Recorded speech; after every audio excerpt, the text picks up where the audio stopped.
वह कृष्ण का अनन्य भक्त था। वह अपने माता पिता से कृष्ण के विषय में बहुत सी बातें पूछा करता।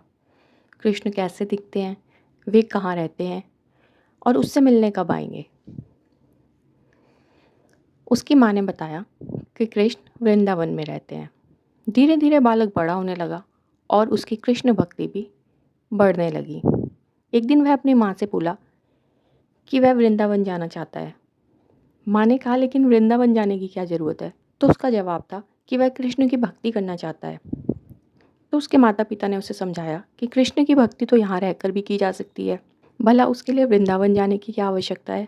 उन्होंने बालक को खूब समझाया, यहाँ रहो, दिन रात भक्ति करो, कृष्ण का भजन करो, कीर्तन करो, पूजा अर्चन करो। रात्रि में जब सब सो गए, कर्मानंद ने अपनी एक झोली उठाई और उसमें उसने कृष्ण जी का विग्रह और अपना कुछ सामान डाला और वह वृंदावन की ओर चल दिया।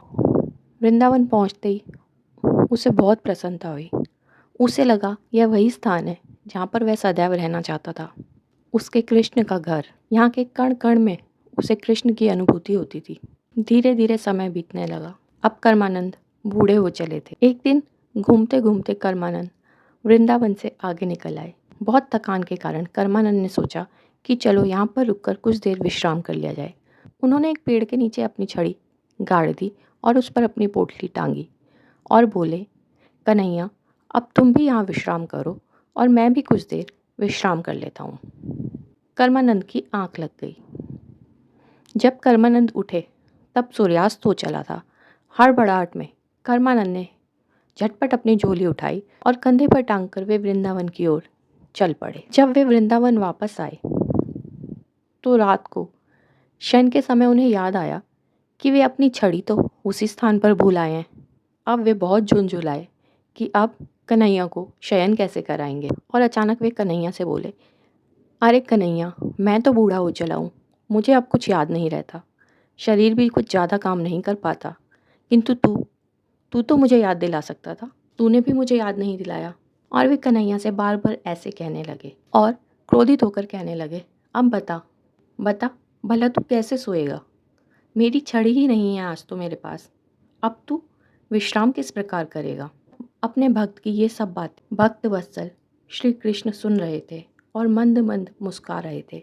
उन्हें देखकर राधा रानी बोली, हे कन्हैया, तुम भला इस प्रकार क्यों मुस्कुरा रहे हो, कुछ हमसे भी तो कहो।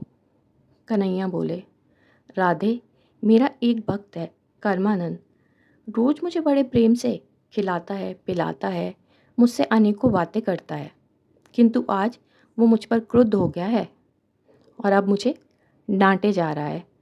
राधा रानी बोली, वो आपको डांट रहा है प्रभु और आप हंस रहे हैं। कन्हैया बोले, राधे, उसके डांटने में भी प्रेम ही छिपा है। वह अपने किसी स्वार्थ के लिए मुझे नहीं डांट रहा, या मैंने उसकी कोई इच्छा पूरी नहीं करी, इस कारण वो मुझ पर क्रुद्ध नहीं हुआ है। जानती हो वो मुझ पर क्यों क्रुद्ध हो रहा है? उसे इस बात की चिंता खाई जा रही है कि आज वो मुझे शयन किस प्रकार से कराएगा, क्योंकि वह अपनी छड़ी दूर कहीं गांव में छोड़ आया है।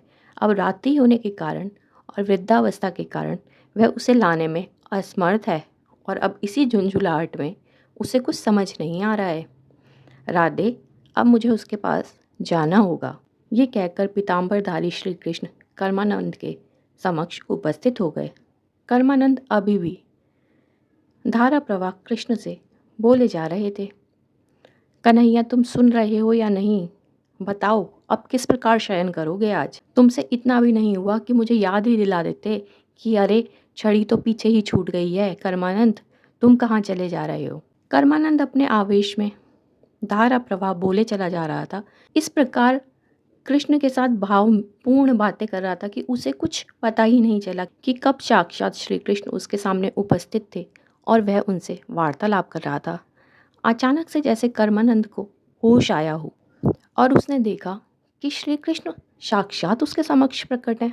अचानक से वह शांत हुआ और मानो उसके दिमाग ने पुनः काम करना शुरू कर दिया हो। उसके दोनों हाथ जुड़ गए, वाणी मौन हो गई और वह बोला, प्रभु मुझे माफ़ कर दीजिए, मैं पता नहीं आपको क्या क्या कहे जा रहा हूँ।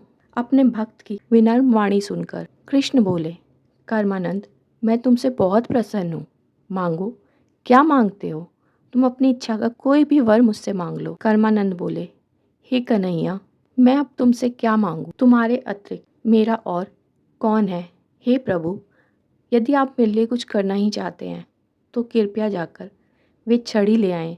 मैं असमर्थ हूँ, मेरा शरीर मेरा साथ नहीं देता प्रभु। आप कृपया करके वे छड़ी ले आएं ताकि मैं आपको शयन करा सकूं। उसकी बातें सुनकर कन्हैया झटपट उस गांव में गए और छड़ी लाकर कर्मानंद को दे दी।